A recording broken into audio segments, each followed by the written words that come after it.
Okay, so we started just a second ago about naming, and again, we're going to talk about how to name basically ionic compounds and how to name covalent or molecular compounds in addition to acids as well, I think is on tap. So we're going to start with ionic naming, and when we talk about ionic compounds, they typically will have they will have obviously a cation that's a positive ion and an anion that is negatively charged. And in terms of ions, as we just talked about at the end there are certain things that have a fixed sort of positive charge, and there are certain metals that have a variable positive charge. But in general, if we need to write a ion by itself, for example, if we have a cation that is hydrogen, H plus, Li plus, Ca2 plus. If you're asked to write the formula of an ion, it should have a charge. And when we name cations that are by themselves, just the ion by itself with the charge, we simply just use the whole name of the element. So this guy here would be our hydrogen ion. This guy would be our lithium ion. This would be our calcium ion. Now, when we talk about anions, go back this way maybe. When we talk about anions, which are negatively charged, uh, you have something, say, like Cl minus, O2 minus, H minus. The nonmetals, which are the anions, we basically use the front part of the name and we drop the last part of the name and we add IDE to it. So instead of Cl, which is chlorine, being chlorine, it becomes the chloride ion. Instead of oxygen, this becomes the oxide IDE ion. And hydrogen would be the hydride ion. Hydrogen, as you can see, is on both sides. It's the only element really that can go both ways. It can be positive in a lot of cases, but it can also be negative. And you'll see a negative version of hydrogen when it comes after a metal. If it's hydrogen not after a metal, it most likely will be the positive version of it. So we go full element name for anything that's positively charged. Negative guys gets the IDE treatment. As we talked about in that previous chapter, towards the end of that, whatever, chapter 4, I think it was, when we do put these guys together, though, in a formula, we always write the cation first, the positive guy, followed by the anion. So it's always positive first, followed by negative. And when we put these together, we want to make sure that we have no charge overall, that the charge equals 0. So again, if we had one sodium ion and we wanted to put together with a chloride ion, we would just need one of each of those to do so, and we would get NaCl. When we write the formula for an ionic compound, it should have no charge. But it is important to remember that it is made up of things that actually do have charges. So that NaCl, although it does not have a charge in this formula, is really made up of a sodium ion that has a +1 charge and a chloride ion that has a -1 charge. Now, we also want to make sure when we put it together that it does equal 0. So if we took calcium and fluoride, again here we have +2 and -1. So we really need not one of the fluorides, but we actually need two of them to balance it out. And that would give us our proper formula here of 1 calcium and 2 fluorides. The subscript always goes to the guy to the left, and if nothing's written there, it's assumed that there is one of them. The reason we need to do this in the simplest way possible to get to 0 actually has to do with what we talked about in the bonding chapter. What that allows each of those guys to do is to get to that noble gas configuration and be stable. So that's why we need the extra fluorine to take the extra electron that calcium wants to get rid of, so everybody can get that noble gas configuration. So that's really the reason behind it. By the way, again, this has no charge, this formula, but it is made up of things that do have charges. And by the way, if you're asked to write the anion for that guy, it is not this with the 2. It is this. That is the anion in that case. So when you're asked to write the formula for the anion or cation, it's just one ion by itself. So make sure that you do that correctly. Any questions on that there? Yeah. You only do, like up here you're talking about? Yeah. Yeah, so this would be sufficient. You technically would have 2 of those. You can put the 2 in front if you want, but the 2 should not go on the bottom for sure. Yeah, yeah.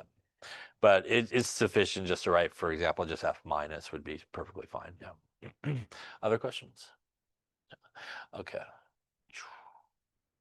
All right. So when we're talking about ionic compounds, they're really broken up into 2 categories.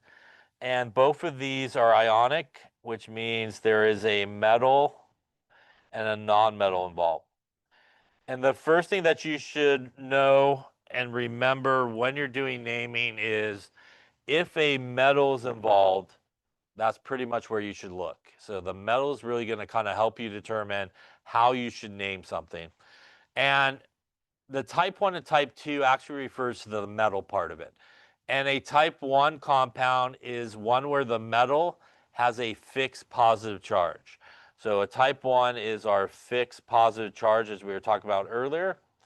And that is from the periodic table group 1, 2, 3, zinc, cadmium, or silver. If you see an ionic compound that has any metal from any of those locations, that should tell you it's a type 1, and we're going to talk shortly here about how we name type 1. But you really can just roll right into the naming at that point. You don't have to figure out really anything. You just go, okay, cool, it's type 1, this is how I name it, and you can just roll out with the name.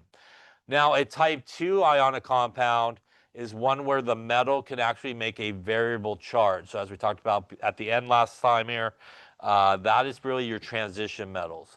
And just to the right underneath that staircase. So for example here, chromium in some cases could be +2 or +3. Copper could be +1 or +2. For example, iron could also be like +2 or +3. So when you see that, these guys have a variable positive charge, and that is usually your transition metals are just to the right.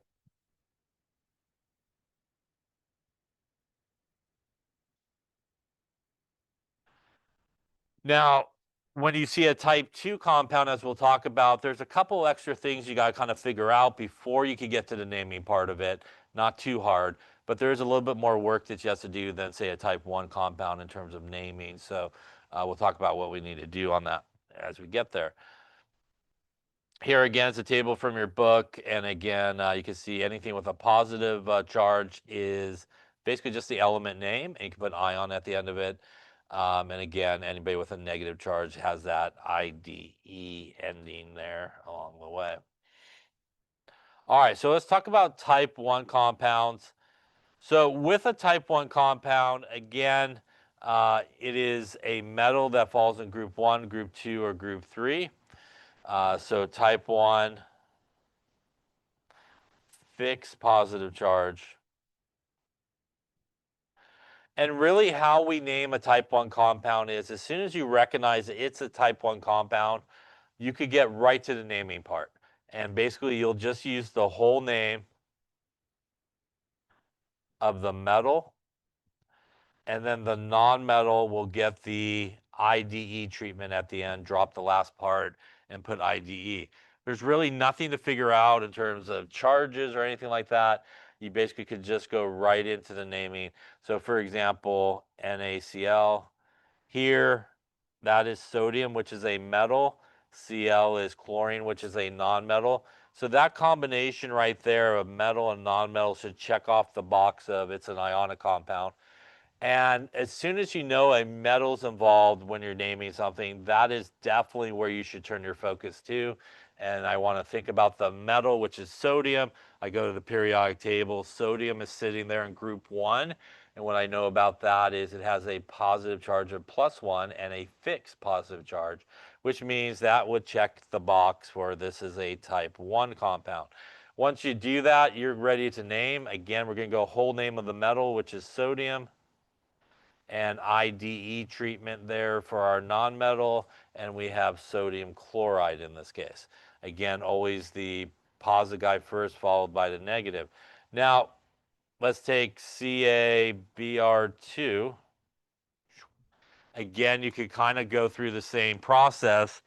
This is a metal calcium. Bromine is a nonmetal, so that checks the ionic box. Once again, metal involved, that's where I'm turning my focus to. I look on the periodic table and I see calcium in group number 2, which tells me it's a type 1. Fixed positive charge, checks that box. I'm done checking boxes. I could just go to naming now. Whole name of the metal, calcium. Non-metal gets the IDE treatment. So this would be calcium bromide. Once again here, this 2 has absolutely no effect on the naming. You should not use a prefix here unless you would like to get it wrong. Yes, so you should never, ever, ever, ever, one more time for good measure, ever use a prefix if a metal's involved. Yeah, so that's the way you can remember for yourself. Oh, there's a metal here, I should not use a prefix. It doesn't matter if you got 400 of those bromines, 200 of the calciums. There is no prefixes used anywhere. The 2 is there for what we talked about earlier. Obviously, this has no charge, but it is really made up of a calcium that has a +2 charge and a bromide, which is a -1, and we need not one, but 2 of them, right, to balance out that charge. So again, that's why the 2 is in the formula. It has no effect on the name. So there is a certain place where you use prefixes, and the easy way to remember that is a metal is not the place to use a prefix. Yeah, so definitely should not use that. Any questions on that there? Okay. So as we talked about, again, we do not write a charge for the combined formula. It needs to equal 0 in the simplest way possible. But again, it is made up of things that do have charges. Same process here. Potassium is a metal. Iodine is a nonmetal. So once again, that checks the ionic box. Focus to potassium. That checks the type 1 box because it is group number 1 with a fixed positive charge. So again, whole name here of our metal, potassium, and iodide, IDE there for our nonmetal. This formula here has no charge, but the cation formula is K plus, and the anion formula is I minus in this case. And again, since it's +1 and -1, we just need one of each to obviously get us to 0 in this case. All right, so why don't you try some of these here, and maybe I'll write them higher so it'll be easier to see in this room. So we'll go up there, we'll go there. I'll change that one since we already did that one. So why don't we do, let's do that. Let's do that. And why don't you also write the formulas for these guys as well? So names for the top ones and formulas for these guys. Let's do lithium sulfide. Let's do magnesium oxide. Let's do aluminum. Uh,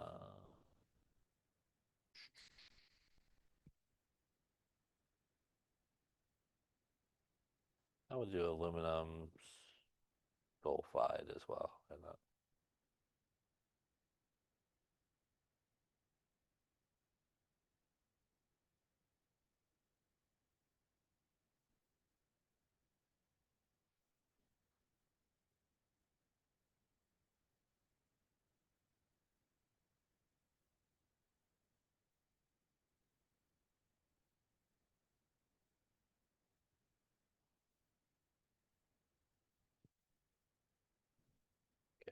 All right, let's take a look, see how you're doing. So again, you just kind of want to go through your checklist of what you're dealing with. So first thing I would do is go potassium is a metal, chlorine is a non-metal. So once again, that's to check the ionic box. Always a metal involved. That's where I'm looking. I see potassium, which is group number 1, means it's a type 1 compound, fixed positive charge, checks that box.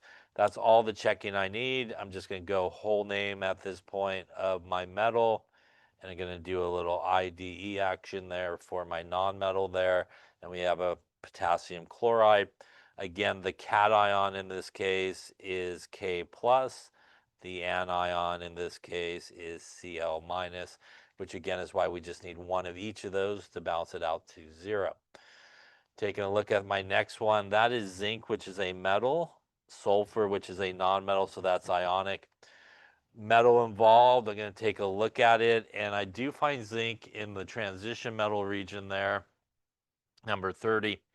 And that is one of those 3 exceptions in the transition metal region that actually has a fixed charge. So even though it is a transition metal, it does have a fixed charge. That means it does check the type 1 box, and that is all I need to name this. Whole name of the metal, which is zinc, IDE for my second one there, and it becomes sulfide. My cation in this case is zinc with its +2 charge. The anion is sulfur, group 6, with a -2 charge in this case. Any question on those two? Coming here to the next one, which is barium, which is a metal. Cl is a non-metal. So again, that checks the ionic box. Barium, which is my metal, which is what I want to look at. It is group 2 on the periodic table, which means it has a fixed positive charge of +2 always. That checks the type 1 box. I'll go this way. So we'll go with whole name there of barium. And again, our chloride going to get the IDE treatment. The 2 here, once again, as I said earlier, has no effect on the name, so no prefix here. The cation here is barium with a +2 charge. The anion here is Cl minus, which is chloride. That again is why we do have the 2 in the formula, because we do need 2 of those Cl minuses to balance out the positive charge for the barium. Any questions on that one there? Lastly, we have barium, which obviously is still a metal, and hydrogen, remember, is a non-metal, so it does check the ionic box. Barium here is what we're looking at, just like previously. It is a type 1 because it has a fixed positive charge. So in this case, we're going to go, I'll go from over here to the left, barium, and that is actually hydrogen in its negative form, and that would be hydride. What we have here in terms of our cation is barium with a +2 charge, and because hydrogen here comes after a metal, it is actually negative in this case. So one of the weird things that hydrogen can do, so it's actually H minus in this case. And once again, the 2 has no effect on the name. The 2 is really because we need 2 of those guys to balance out the positive charge that we have on that barium. Any questions on any of those names there? All right, so when we're going from name back to formula, we still want to sort of understand what we're dealing with. So when I see lithium, I know that's a metal. Sulfide means it is sulfur, which is a non-metal. So this again should check the ionic box. At that point, what you basically want to do once you know it's an ionic compound is just write down the 2 basic ions that make it up. So in the case of lithium, that is group number 1, which means it has a +1 charge. In the case of sulfide, that is sulfur on the periodic table, which is group 6, has a -2 charge. Now we're at the point where we need to put this together to equal 0. Common number there is 2. So to get my lithium to 2, I need not 1, but 2 of them. And that's going to be my formula, basically 1 and 2 lithiums on the bottom and 1 sulfur. There it is, yeah. If it helps you to draw it out like that and then count it up and draw it out, yeah. Next is magnesium oxide, magnesium being a metal, oxygen being a nonmetal. So once again, that checks the ionic box. And magnesium's group number 2, which means it has a +2 charge. Oxygen is group 6, which means it has a -2 charge. In this particular case, +2 and -2, we just need one of each. So MgO, remember we don't put 1 down there if it is 1. It's assumed to be there. Lastly, here we have aluminum, which is a metal, sulfur, which is a nonmetal. Again, aluminum is group 3, which has a +3 charge. Sulfide is group 6, which has a -2 charge. So once again, we do want to put it together so that it equals 0. If you're not sure what number you should shoot for, just multiply the two numbers together. 3 times 2 is 6. Yeah, so we just basically need to get everybody to 6 here. So I already got 3 for my aluminum, which means I need 1 more to get to 6. And for my sulfide, I need not 1, not 2, but I actually need 3 of them to get to 6. That gives me a +6 over here, balanced out by the -6 over here on the right-hand side. And again, you can just circle and count. We got 2 aluminums, so Al2, and 1, 2, and 3 sulfurs, which is here. Yeah. Any questions on any of that there? Now, sometimes people are taught to take the subscript and move it to the top and take the top and move it down when they're writing formulas. And if you do that, you will be correct probably in like 93% of the time. So if you're good with that, you could just kind of blindly do it without thinking. But you will not be correct in all times if you just switch kind of the guys up and down. It's very commonly taught that way. But just remember, if you do it that way, you won't get the right answer all the time. So sometimes it's better just kind of think about balancing it out, and that way you make sure you get the right answer. Any question on type 1 compounds, which are ionic? Yeah. Okay. That then brings us to type 2 compounds. And type 2 compounds are still ionic. Still obviously means it has a metal and a non-metal involved. And once again, not surprisingly, it is the metal that is the most important thing here. And what makes it a type 2, as we talked about earlier, it will have a variable charge. The metal will have a variable positive charge. And that typically means that that metal is probably from, again, our transition metal region or just to the right. Again, underneath that staircase where things like, lead, tin, and so forth are at. Now, what is the deal with this? We really name type 2 compounds the exact same way as we name type 1 compounds. The additional thing that we do, though, is when we have a type 2 compound, we do have to add an additional sort of thing to our name. So we are still going to, for type 2, still going to use the whole name of the metal. We are still going to do our non-metal and drop the last part of the name and put IDE. The additional thing that we do between the two is we use a Roman numeral. And we use a Roman numeral to indicate the charge on the positive ion. So we use a Roman numeral to indicate that charge on the positive ion. It is not what a lot of people oftentimes sort of think it is, which is they sometimes think that it means how many metals you have, and that is not the case. So this is actually the positive charge on one of the metal ions. So if you just pulled out one of those metals by itself, what the actual positive charge is how we get that Roman numeral. So for example, if we had FeCl3, when we take a look at this, we'll go through our process. That's a metal, that's a non-metal, so that is going to check off the ionic box. We are going to look at our metal here, and our metal is iron, which is dead center on the periodic table in the transition metal region, right there around 26-ish.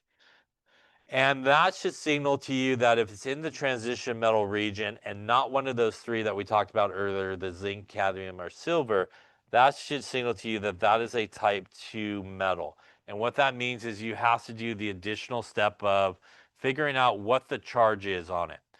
That can be accomplished fairly easily because although you may not know what the charge is on the iron, you will 100% of the time know the charge on what it's attached to. So you will always know what the charge is on what it's attached to. In this particular case, that is chlorine, which is group 7, and that means that it has a -1 charge. I don't just have one of them, right? I have 3 of them. So if you just draw them out, that gives me a grand total for my negative side of -3. Now, since I only have one iron to balance that out to 0, it would have to carry a +3 in this case. And that is what you need to figure out to name it. Now you're ready to name it like we did before. We're going to go iron, Roman numeral 3, because of the charge that's on the iron. And once again, it does not matter how many of the chlorides you have. It is just going to be called chloride because, again, I am not going to use a prefix here because what is involved? There is a metal involved, right? And you should never, ever, by the way, if you find yourself at some point rolling with a Roman numeral and a prefix, super wrong, yeah? So again, not the right situation, and you should not really have those two things together. So why do we actually need the Roman numeral here in this particular case? It is because, for example, if I took FeCl2 and went through my same process, that is a metal iron, that is a nonmetal, which is ionic. My iron is still type 2. So now when I go through my process here, I have an iron. I'm not sure what the charge is, but I have 1 and 2 of these chlorides. That gives me a -2. That means the iron in this particular case has to be +2 and not +3. And that would mean that this guy here would be iron Roman numeral 2 because of the positive charge, and it would still be chloride. I'll just go underneath it. And that is the purpose of the Roman numeral. It's basically to tell people, hey, in this case, I'm talking about the iron that has a +3 charge. In this case, I'm talking about the iron that has a +2 charge. We do not need to do that on type 1 compounds because they have fixed positive charges. So no matter what the situation is, they can only make one charge. So when you see a sodium, the only possible charge it could have is +1. It can never have anything else that's different. So because it has a fixed charge, you don't have to tell people, hey, that has a +1 charge because it cannot have anything different. Any questions on that there? Okay.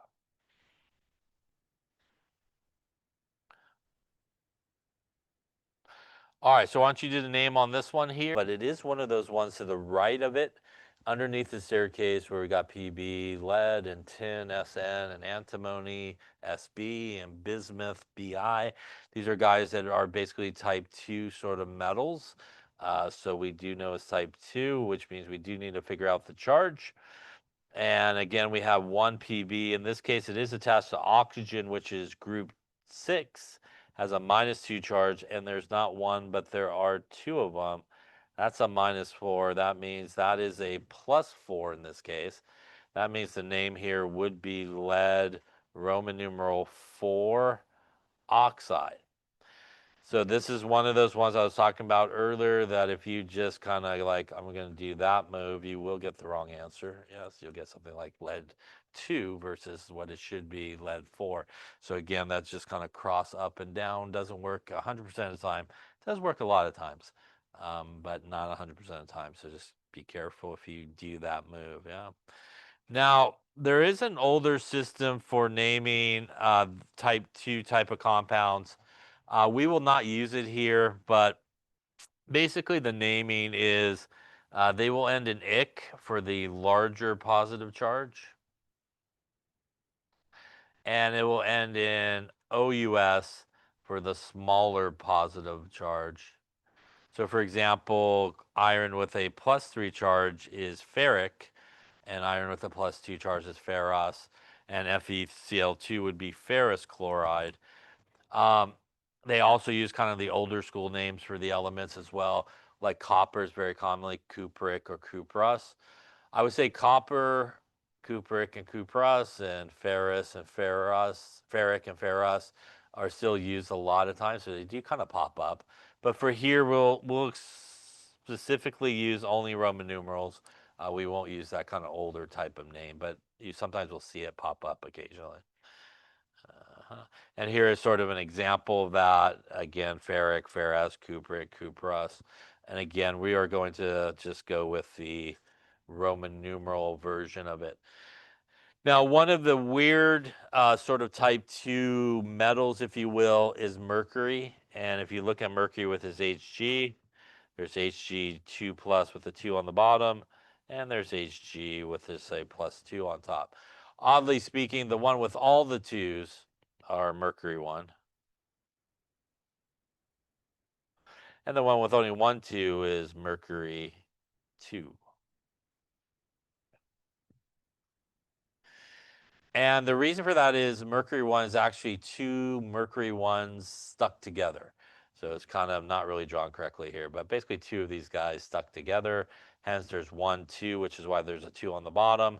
+1 and +1 give you a +2 overall charge. So they're kind of stuck together, and that's why you will see it that way. How do you know it is like the mercury 1 versus the mercury 2? That bottom 2 tends to stick around in the formula. So if you had something like this, Hg2O or HgO, this guy up here is mercury 1 oxide because the 2 there is still around. This guy here that does not have the 2 is actually mercury 2 oxide. So that extra 2 on the bottom will kind of still hang around in the formula. And that's how you could kind of recognize it is mercury 1 versus mercury 2. And obviously that here is mercury 1 and mercury 2. Any questions on type 2-ish here? All right, so we talked about that Roman numerals. So why don't you try these here? I give the names for the guys on the left and the formulas for the ones on the right. So we got COCl3, CUI, and SNBr4. Then we have iron 3 oxide, nickel 4 chloride, and tin 2 phosphide.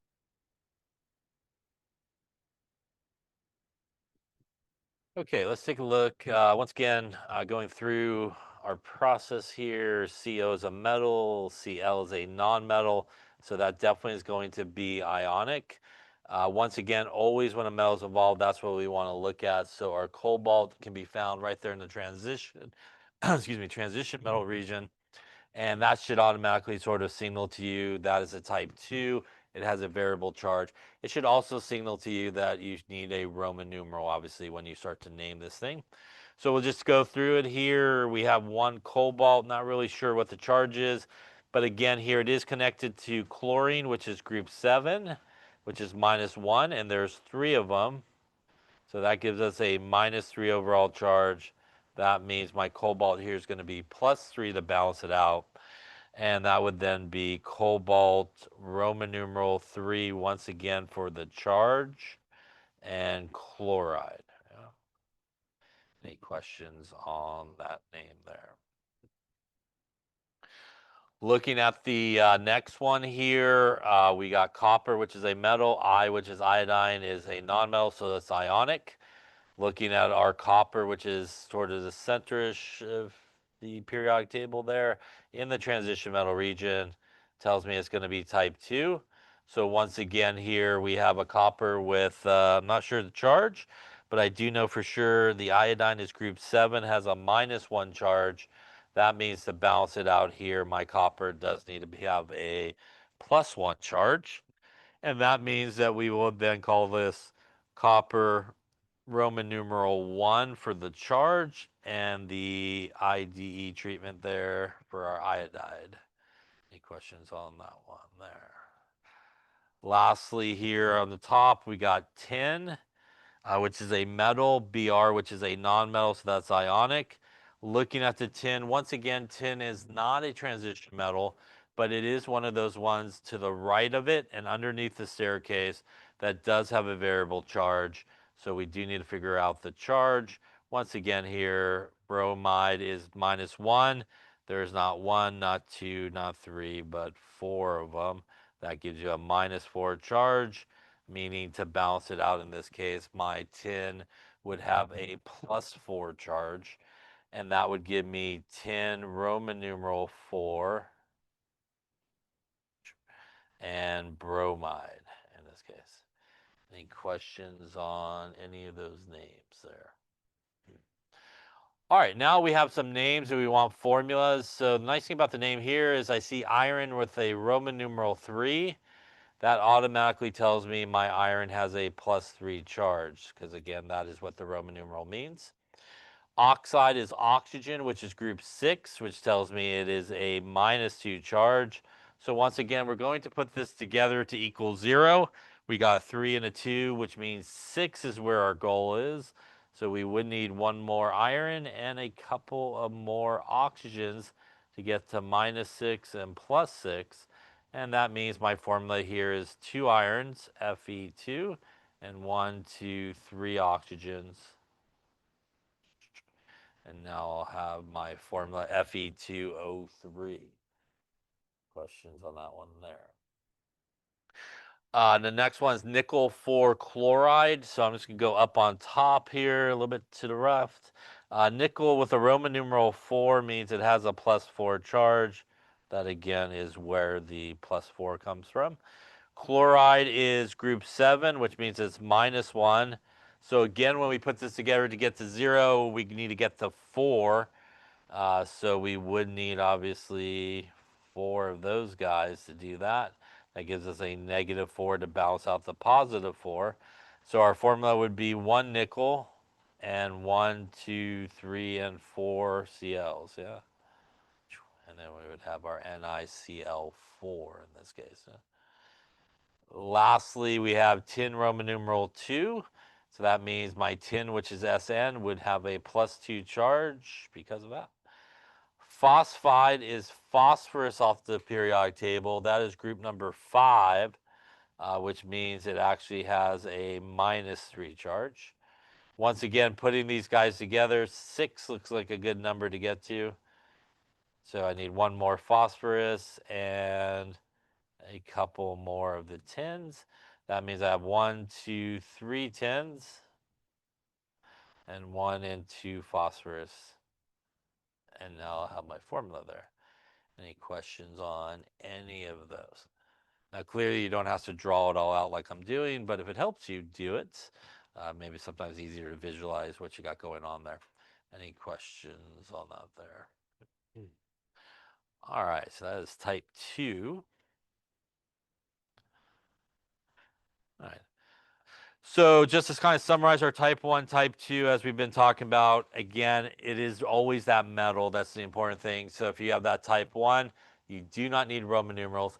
In addition to those 3 transition metals, zinc, cadmium, and silver, no Roman numerals on them because they have a positive charge that's fixed. Everybody else, pretty much that's a metal, will need a Roman numeral to indicate what the charge is.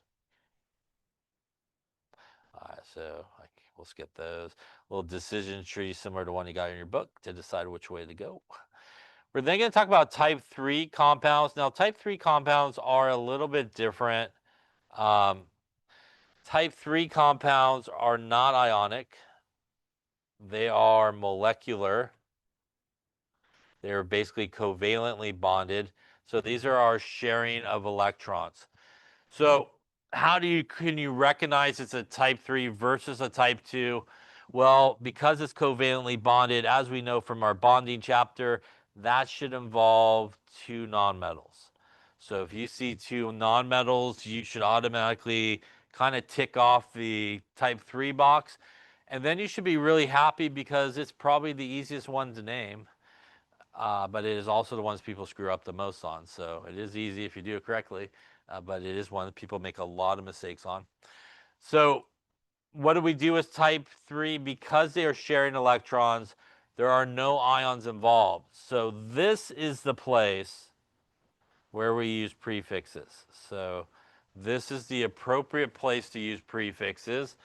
We use like mono, which is 1, di, which is 2, tri, which is 3, tetra, which is 4, penta, which is 5, hexa, which is 6, hepta, which is 7, octa, which is 8, nona, which is 9, and maybe deca, making this up, maybe 10 along the way there. So these are the prefixes that we use.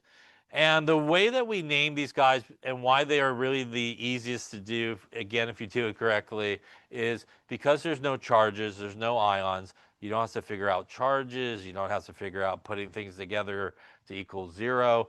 All you essentially have to do is find the right prefix and basically name it.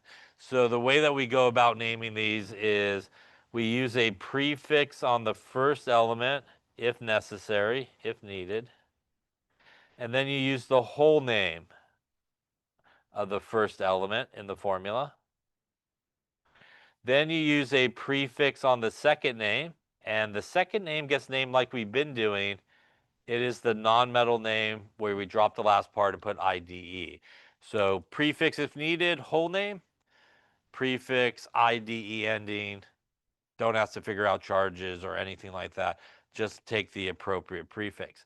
Now, there are a couple of sort of rules and things that happen in this type of naming that you do need to be careful of. And so let's talk a little bit about that. And that is here. We do not use mono on the first name.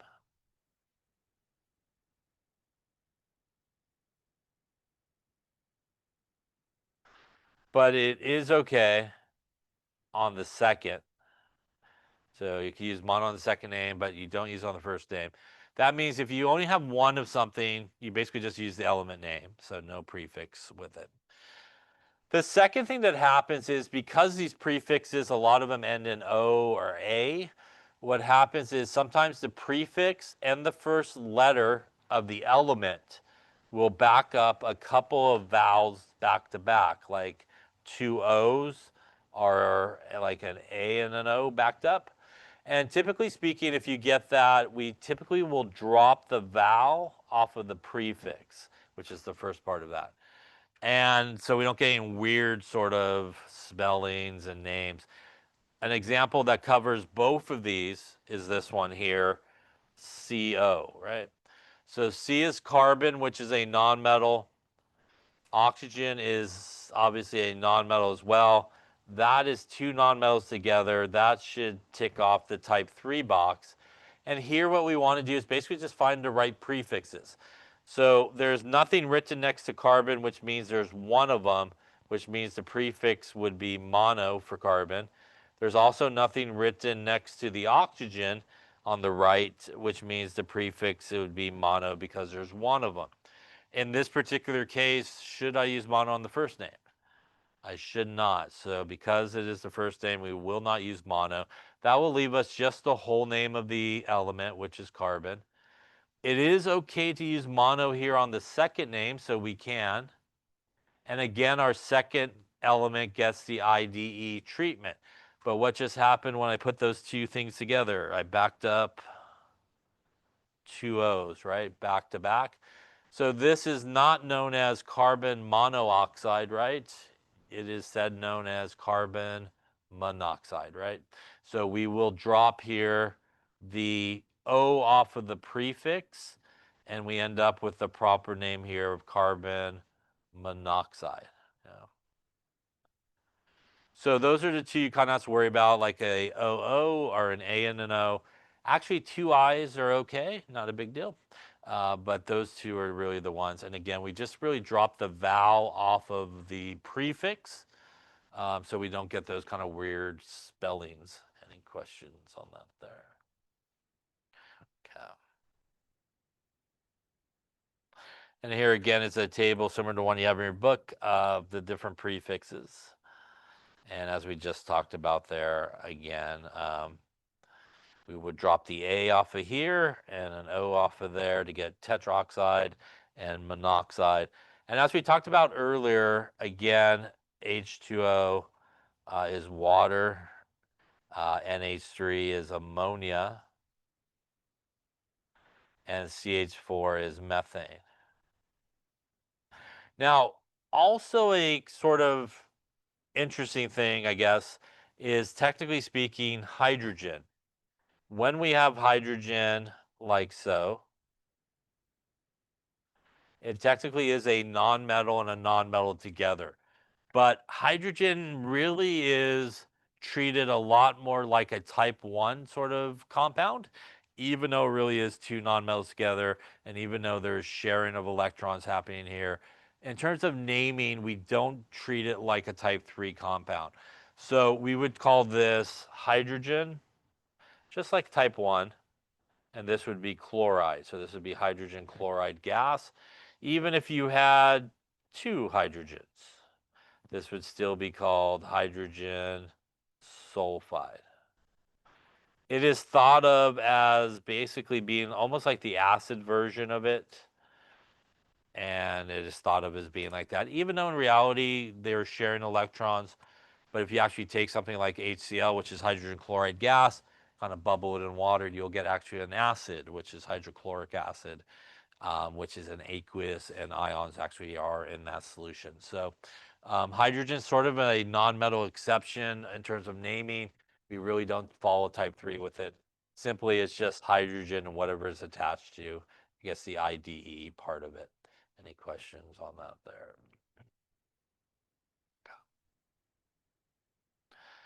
All right, so why don't you try some of these here? We got I2O7, a little CO2, a PCl3. Why don't you also give some formulas for, we'll go with dinitrogen, pentoxide. We'll do with carbon tetrabromide. And we'll just do one that probably doesn't exist, dioxide.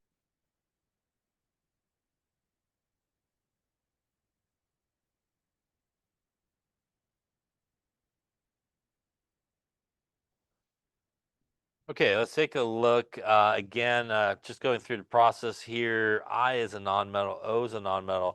So at that point, you should be really happy. That should definitely tick the type 3 box off. And really, you don't have to figure out anything other than just pick the right prefixes. So here I see 2, so prefix for 2 is di.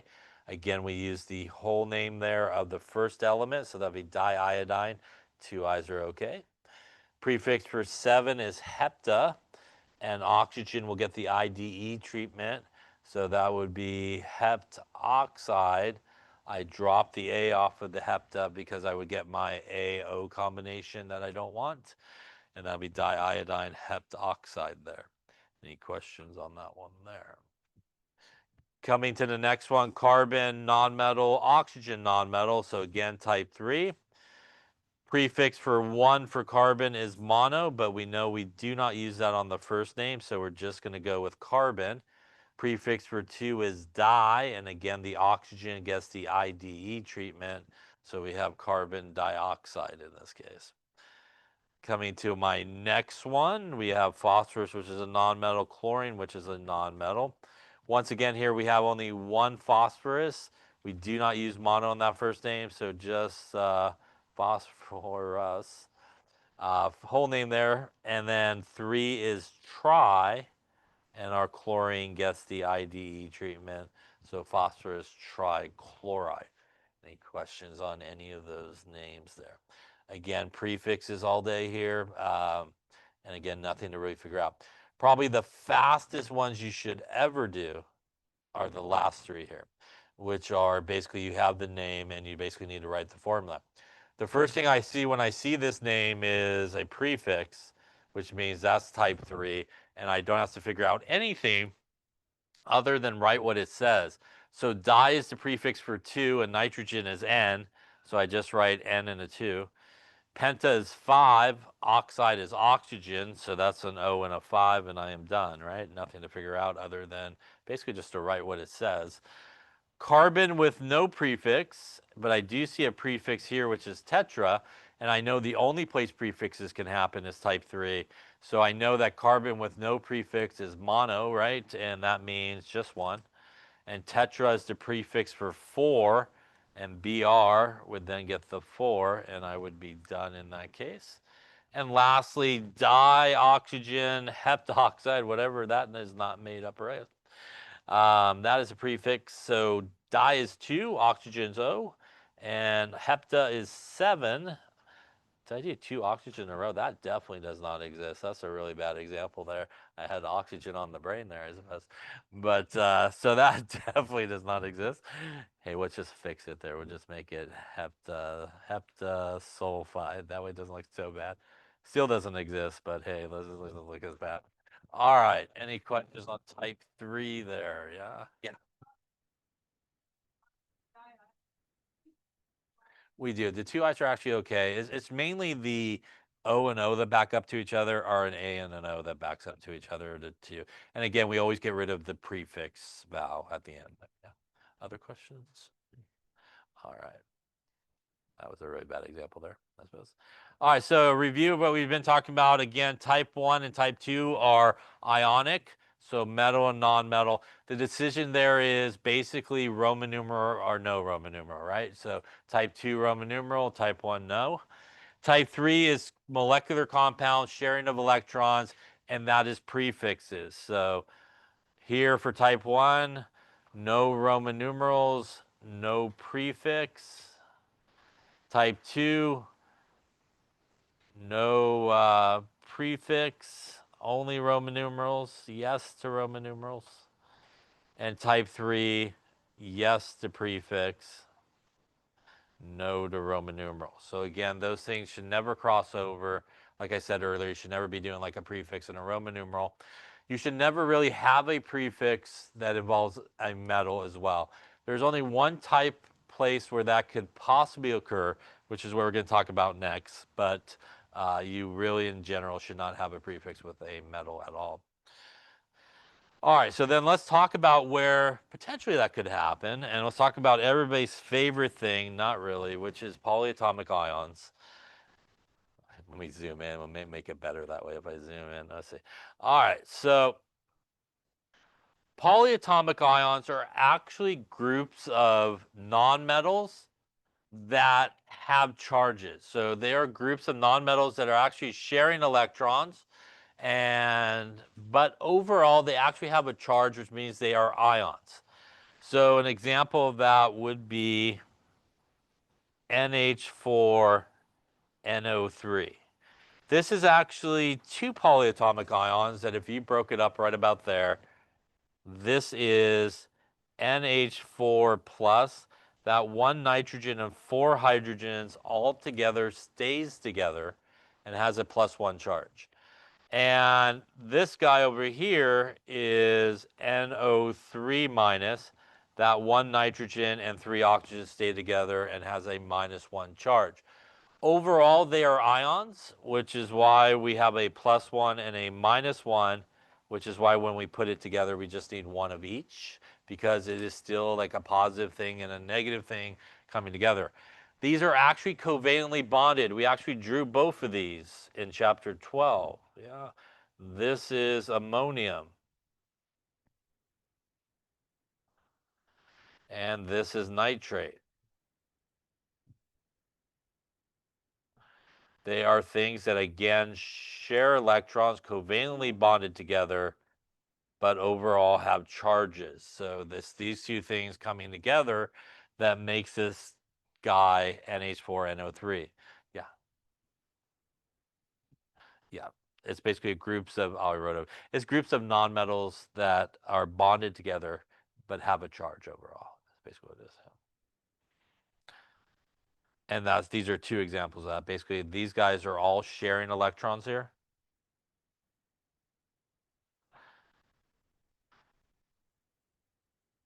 But they all have basically an overall charge overall based on who they're sharing with. And that is, again, what makes it an ionic compound. The polyatomic ion has a special name, so this is what is known as the ammonium ion, not to be confused with ammonia, which is NH3 with no charge that we saw earlier.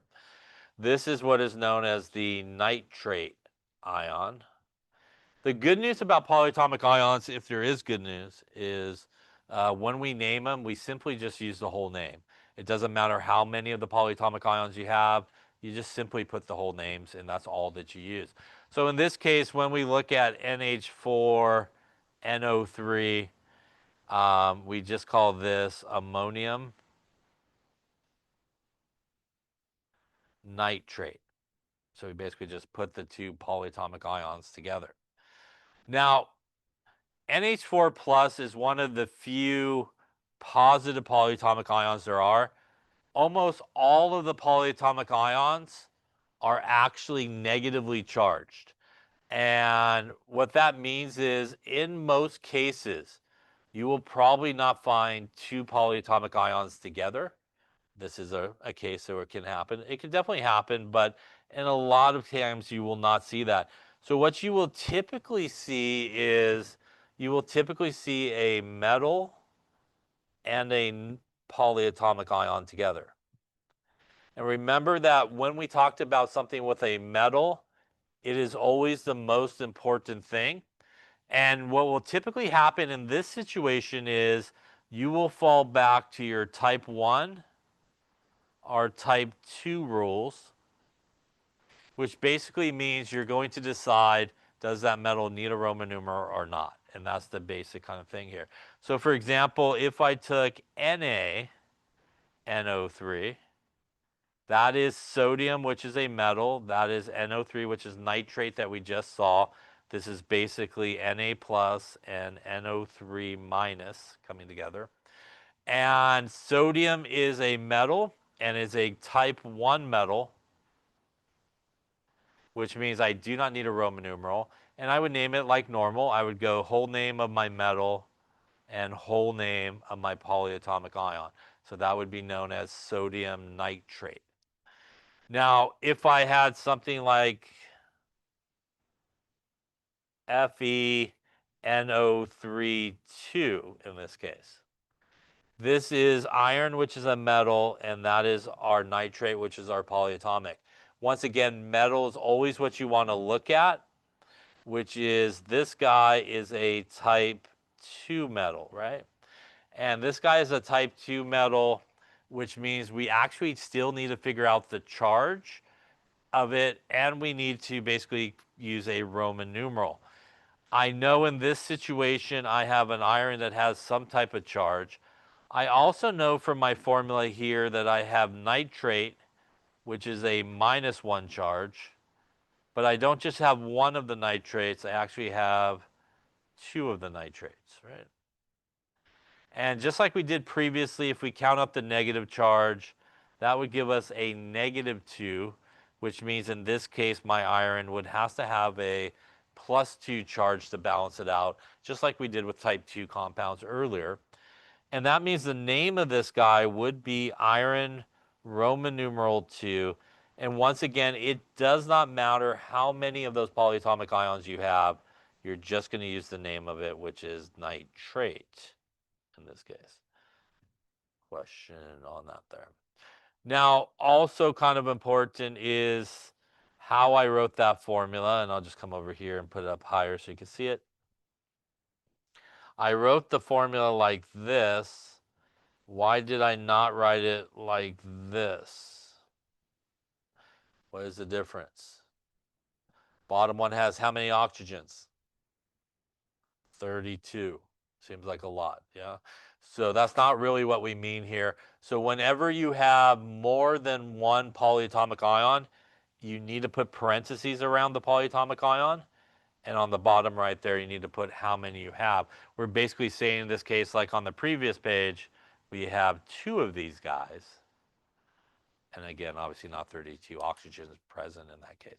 So if you have more than one polyatomic ion, you do need to put parentheses around it in the formula, but you still only use the name. It has no effect. Once again, no prefix added to it because there's multiples of them or anything like that. Any questions on that there? Here is a table from your book of different polyatomic ions. And of course, it's here, so you do need to know them, right? So here's another table as well, more organized by charge in case you like it, or a third table in case you hate the first 2 along the way there. But let's talk about these tables and maybe a way that you can maybe learn these in an easier fashion. So for example, if you look on this table, there are some things that are related to each other, and they're sometimes referred to as being like groups of 2. And if you look at NO3 minus that we just saw, that is nitrate. NO2 minus is nitrite in this particular case. And we look at this, we see SO4 minus, which is sulfate, and SO3 minus, which is sulfite. Now, when we look at these guys here, this has a -1 charge, and this has a -1 charge. The only difference between them is the number of oxygens. And the one that has the most oxygens will end in 8, and the one that has the least number of oxygens will end in ite. And the same thing over here, if we look at this, the only difference between them is the number of oxygens. They both have a sulfur, they both have a -2 charge, and the one with the most oxygens will end in 8, and the one with the least number of oxygens will end in ite. So one way, instead of maybe memorizing everybody individually, is you can memorize, for example, all the 8s, ATEs, and if you need an ite, all you have to do is just take an oxygen off. Everything else stays the same. Or if you want, you can memorize all the ites, and if you need an 8, all you have to do is basically add an oxygen, and everything else will basically be the same.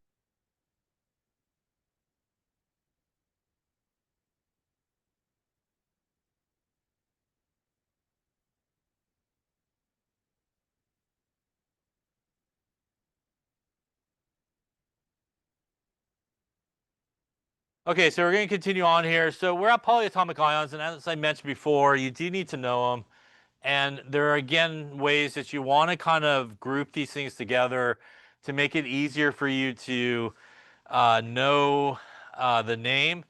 Again, typically speaking with a polyatomic ion, the only difference is if they have oxygen in it is really the number of oxygens.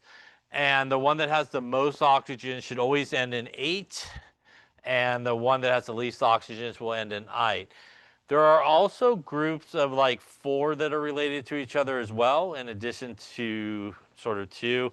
And I'll just write it up here on top. So for example, the common one is ClO4 minus, ClO3 minus, ClO2 minus, and ClO minus. And every single one of these have a -1 charge. Every single one of them has a chlorine. The only real difference is the number of oxygens. So sort of in a group of 4, we could kind of break them up into 2s, if you will. And if we go to the right here, these are the ones that basically have the least number of oxygens. So what we know from what we were just talking about is they should end in ITE. So this guy, for example, would be chlorite. This one would also be chlorite. But obviously you cannot have the same name for 2 different sort of compounds. So in a grouping of 4, the one with the least number of oxygens out of the 4, in addition to ending with ite, we'll start with hypo. And that is known as hypochlorite. If we look to the ones to the left, those are the ones that have the most oxygens. and that would end in 8. So this would be chlorate. This would also be chlorate. But clearly, again, we cannot have the same name for two different things. So in a group of 4, the one with the most oxygens will actually start with per. So you get perchlorate, chlorate, chlorite, and hypochlorite. Now, that Cl is a halogen in group 7 on the periodic table. You could actually swap out any of those guys with another halogen. So for example, if I had BrO3 minus, instead of that being chlorate, you would assume that it probably is going to be bromate, right? Because that's a bromine rather than a chlorine. So again, you could swap it out for any of those guys. You could go IO3 minus instead of bromate. That will now become iodate, right? Because that is iodine. So these are ways that you can kind of manipulate these things and sort of help you out. So for example, if we take a look at PO43 minus and PO3 3 minus. This is phosphate. This is phosphite, right? ITE and ATE. Again, the only difference here is the number of oxygens. They both have a -3 charge. If you had to take a guess and I wanted perphosphate, what would the formula be? Should it have more or less oxygens? It should have one more oxygen, and it would be PO5 3 minus. Again, nothing changes but the oxygens. Let's say I wanted hypophosphite. Hypophosphite should have one less oxygen than phosphite and would be PO2 2 minus, right? So this is what I was saying earlier with polyatomic ions. If you sort of remember one, wherever you want to start, sulfate, the eights or the ites, if you start with, for example, I'm going to remember all the eights. So if I need an ite, I'm going to subtract one oxygen off. If I need like a hypoite, I'm going to take off two oxygens, right, going that way. And if I need a per-ate, I'm going to add an oxygen. So like if you remember this guy, you can very easily kind of move it to whichever way you need without having to maybe memorize each individual one. So again, just to show you, right, if we go sulfate here, all right, I need ite, I take off an oxygen, sulfite, I need hyposulfite, I take off one more oxygen and so forth, and you can kind of bounce back and forth. So, these are the ways that are probably easier to remember, or if you just want to memorize them, obviously just straight up, just memorize everyone individually, you could do that, but it can be a lot of stuff to sort of remember. So kind of knowing how to manipulate the names, and especially the ones with the oxygen, is either you're going to kind of add an oxygen, take off an oxygen, everything else stays the same, charges and all that kind of stuff. Any questions on that? Yeah. Yeah, so you're responsible. Really, this is a nice one that kind of has them organized as well, but pretty much what's on here in those two charts. Yeah. So for example, if we take a look here, let's take a look at carbonate, which is here. All right. So if we take a look at carbonate, I'm just going to flip the page so I can write a little bit higher up so everybody can see. So if we take a look at carbonate, right? What would carbonite be? IT should be CO2 2 minus, right? We just take off an oxygen and so forth. Or if you remember carbonite and you need carbonate, you would add the oxygen and so forth. Now, speaking of carbonate, sometimes what we also will see on that chart is we will also sometimes like put a hydrogen kind of in front of it. And if you put a hydrogen in front of it, you get HCO3 minus, +1 and -2 leaves you a -1 left over. What we basically just did there is put a hydrogen in front of it, and that it would be known as hydrogen carbonate. Now, hydrogen carbonate is historically known as bicarbonate, which is the same thing. So sometimes people use that historical name of bi rather than the hydrogen, and bicarbonate is one. You also see it with sulfate. You could have bisulfate, which is an H plus in front of sulfate, basically. So you'll see that. Where did that chart go? There it is. So for example, here is hydrogen sulfate, and also known as bisulfate, hydrogen carbonate, bicarbonate. So those are common ones. So those are very common ones that you sometimes will see done. You do need to remember that it's an H and a plus, so the charge changes when you do that. Now, the other things that you'll see on here is there are some polyatomic ions that actually do end in IDE, like peroxide on the bottom there, cyanide, hydroxide. So there are a few polyatomic ions that actually do end in IDE. So you just have to keep an eye out for those as well. Now, earlier I was saying that, typically speaking, we do not have a metal and a prefix together. The only situation really where that could kind of happen is if you had a metal and a polyatomic ion that actually had a prefix in his name, like this guy has the actual prefix in his name, is dihydrogen phosphate. It's not like you put the prefix in there, it's just part of the polyatomic ion's name. So that is the only place where, you could end up with like a metal and a prefix together, but really it's not because the prefix is part of the polyatomic ion's name. So that's really the only thing. So the same rule really does apply. If you have a metal, no prefixes should be involved. Any questions on that one there? So let's take a look at, so let's try a couple here. We'll do,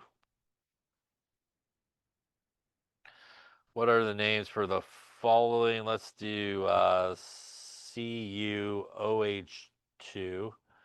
Let's do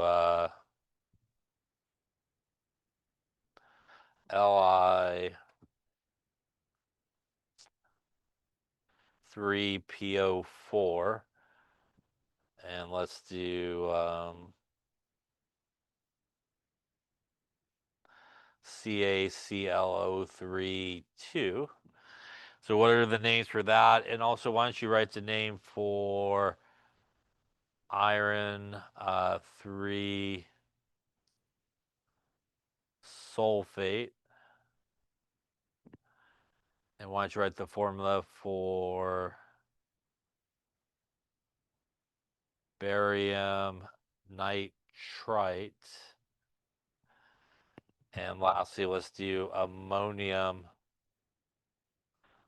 sulfide. All right, so take a few moments there for each of those, see what you come up with.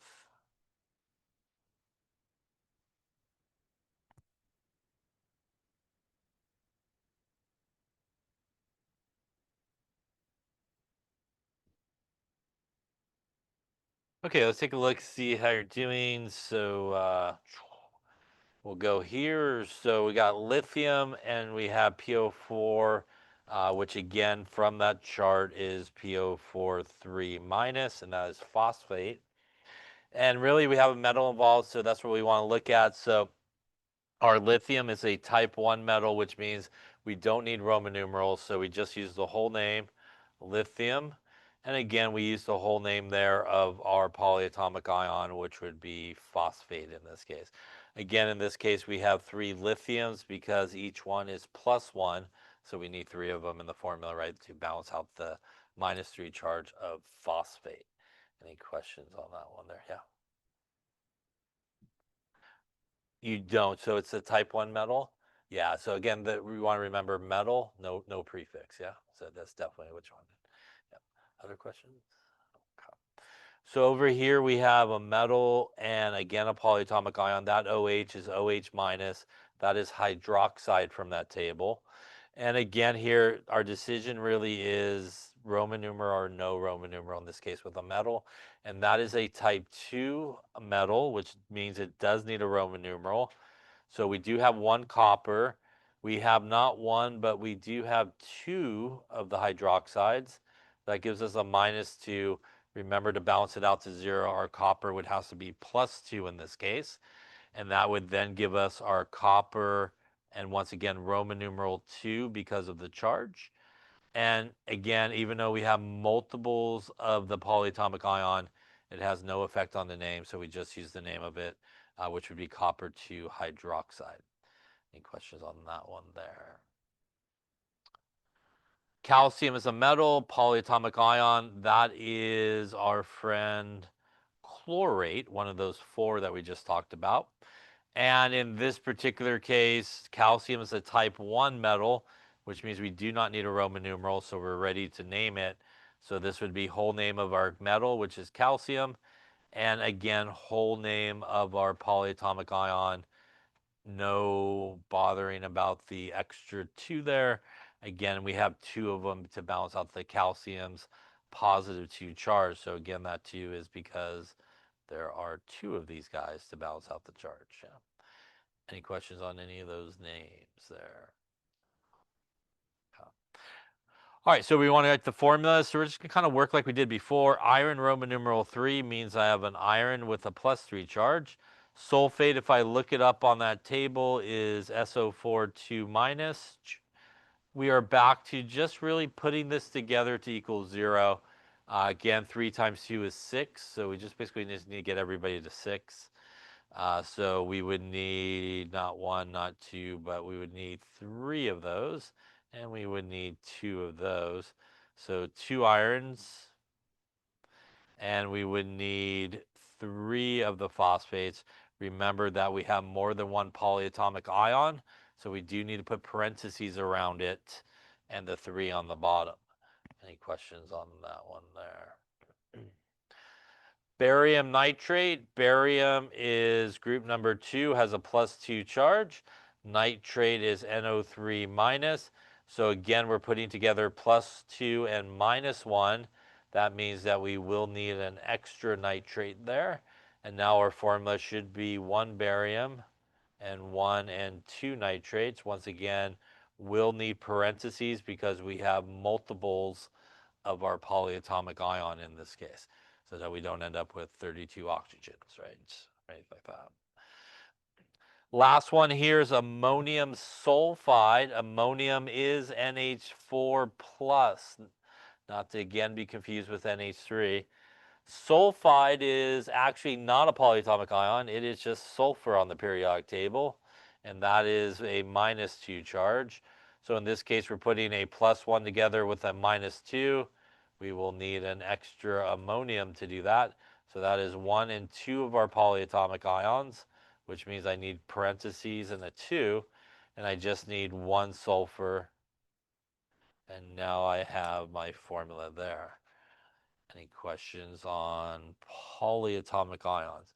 As you can hopefully see here, or do see here, pretty much, I would say 9 times out of 10, you're going to be rolling a polyatomic ion with a metal. So it really does just come down to the decision of, should I Roman numeral the metal or not? Basically type 1 or type 2. And the nice thing again about the polyatomic ion is, it doesn't matter how many you have, you're just going to go with the name of it. So you can have as many as you want, you're just going to use the actual whole name of it. Any questions on any of those there? Okay. All right, so those are our patterns that we talked about of 4.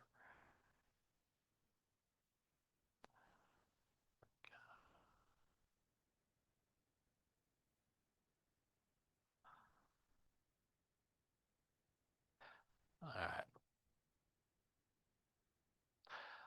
All right, the last thing we're going to talk about is naming acids. And an acid is a molecule that basically can produce H plus ions, which are the hydrogen ions, are protons in solution. It also sometimes is referred to as being able to produce H3O plus. H3O plus is actually a polyatomic ion. It is the hydronium ion is what this guy is called.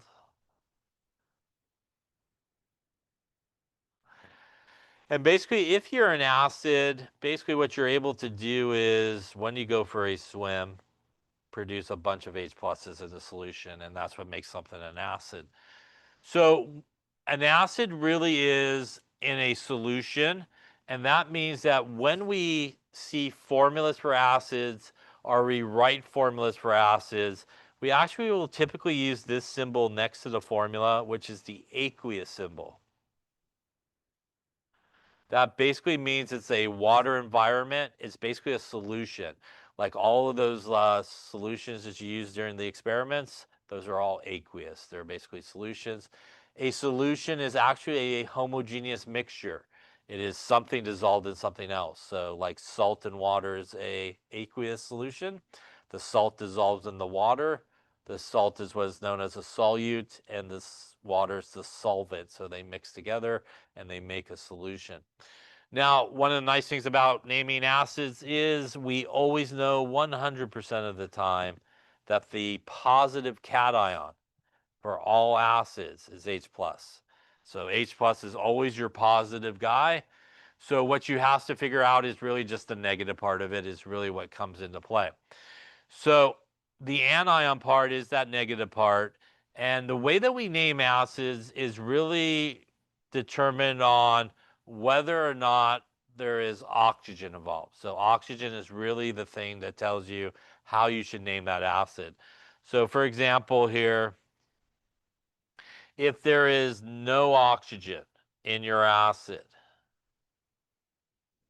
formula, the way that you go about naming your acid is it will be hydro something ic acid. Yeah. Now, because the cation is always H, we know that the missing part here is the negative guy in the formula, is the missing part of it. So if we take HCl, that is aqueous, not a gas. This is actually an acid. And this has no oxygen, so this would be hydro. Missing part comes from here, chloric acid. Yeah.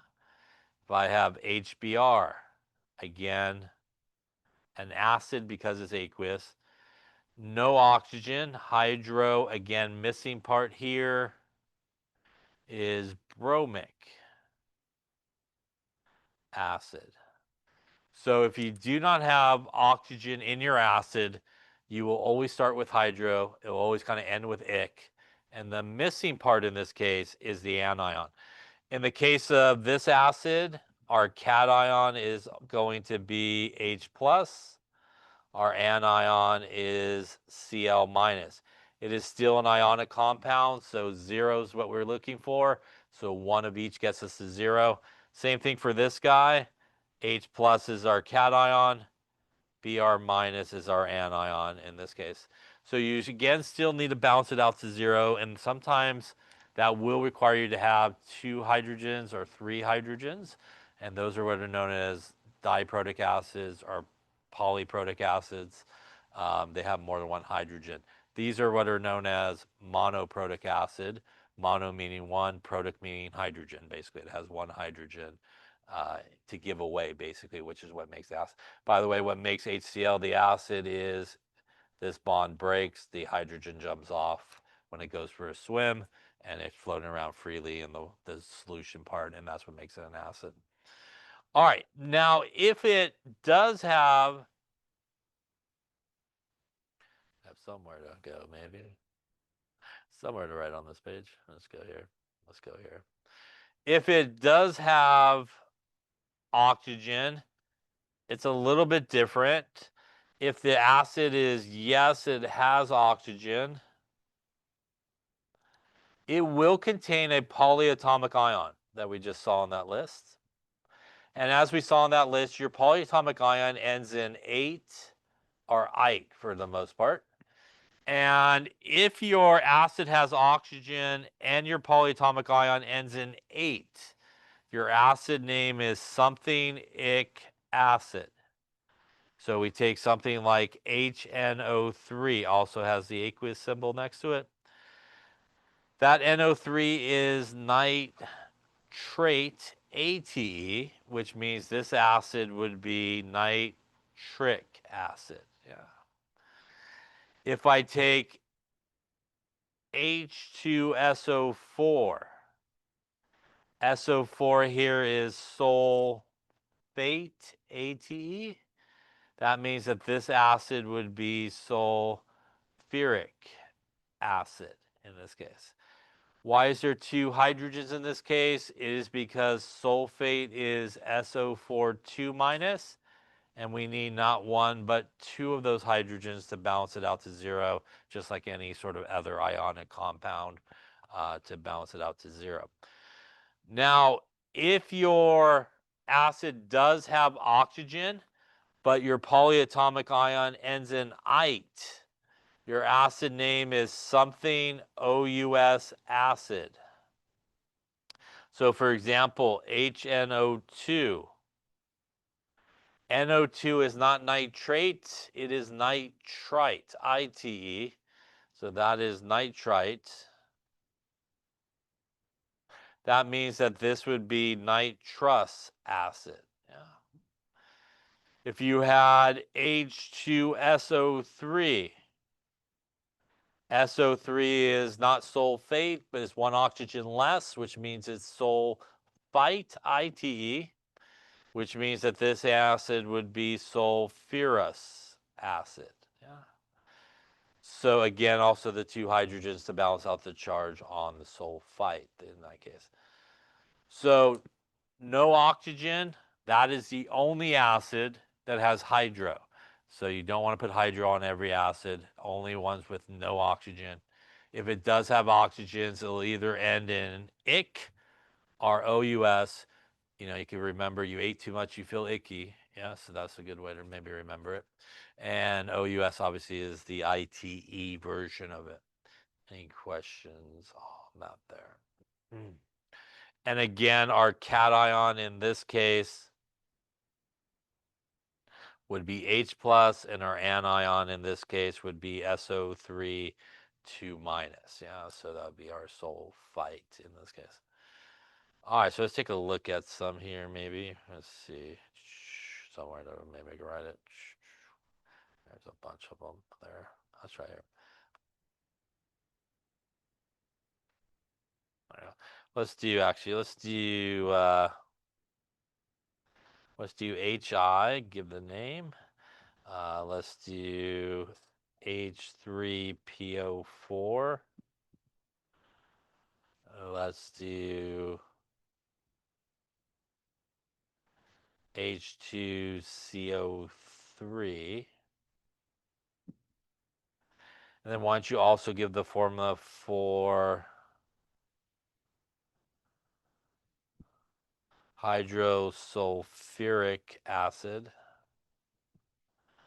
Why don't you also give the formula for carbonous acid? And why don't you do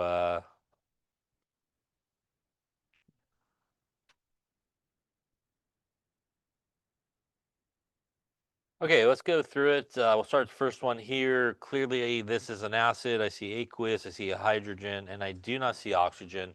So I know automatically that this is going to start with hydro.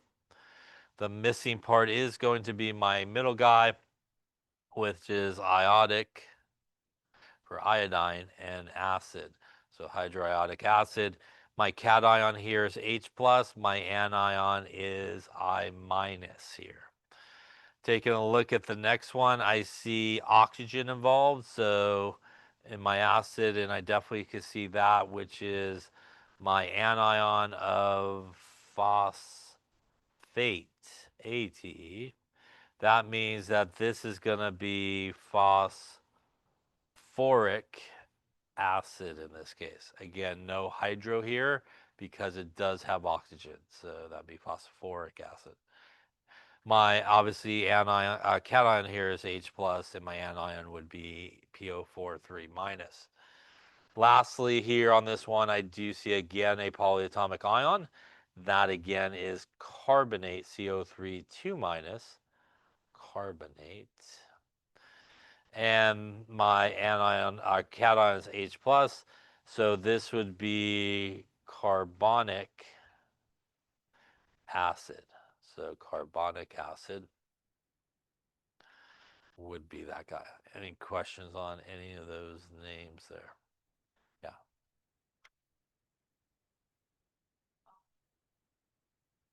Yeah, so in terms of acids, I think what you're asking is the hydro part of it.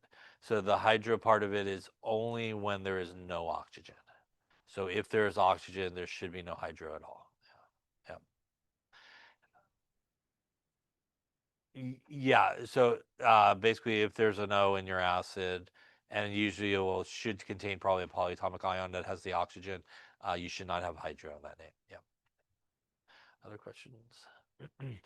So major, this is sort of your big list here of, and it's also in your book there. These are all ones that basically are acids that again do not have hydrogen, do not have oxygen, and but they all start with the hydro. And then obviously here on this slide, they all have oxygen in there. And again, we do not use the hydro on those guys. All right, let's take a look at the names and really how you should approach the names. Um,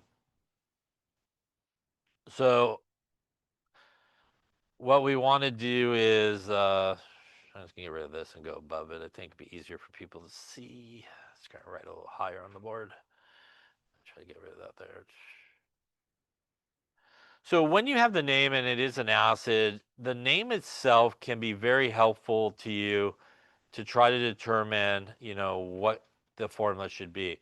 So if we take the first name here, which is hydrosulfuric acid, I automatically know, right, that this thing, does it have oxygen or no oxygen?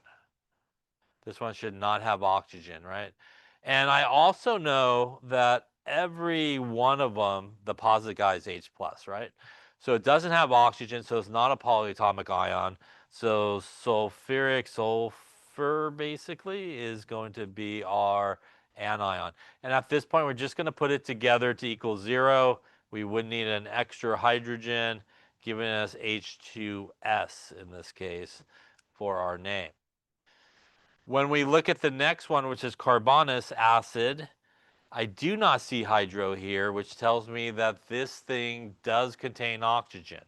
And because it contains oxygen, again, it should be H plus for our cation, it will contain a polyatomic ion. And I also know that if it ends in OUS, my polyatomic ion ends in ite, right? So I could literally kind of scratch out the OUS here and just kind of write in ite. And now it tells me basically carbonite, right? Which is very similar to carbonate, right? And we just had carbonate up there. Carbonate was CO3 2 minus. So carbonite should have ITE 1 less oxygen. So it should have CO2 2 minus. Again, everything else stays the same, but the number of oxygens, basically. And now we're going to put it together. Here we would need an extra hydrogen as well, giving us H2CO2. And we do want to write the aqueous symbol next to it. Question on that one. When I look at perchloric acid, I again do not see hydro, which tells me there is oxygen. I'll just go up here with this guy. And because it does have oxygen, it's going to contain a polyatomic ion. And I see that my acid ends in ic, which means my polyatomic ion should end in 8. So if I just scratch out the ic and put the 8 there, that seems like perchlorate, which tells me what polyatomic ion it is. And now all I have to do is just use the correct polyatomic ion, which would be that, and put it together here. I'm sorry, it would be 4 perchlorate, my bad. So it would be ClO4 minus, and that would be HClO4 as my thing. So if you have the name for the acid, especially if it's one of those polyatomic ion guys that doesn't have hydro in it, you literally can scratch out the ic or the OUS and put ite or 8 in its place, and then it will kind of point you in the direction of the correct polyatomic ion that you need to use. And that's a really good way to kind of do that. Any questions on that? Yeah. The H pluses? Is that what you're talking about? Yeah, the H's are coming because it's an acid. So the acid cation for all acids is always H plus, if that's what you're talking about.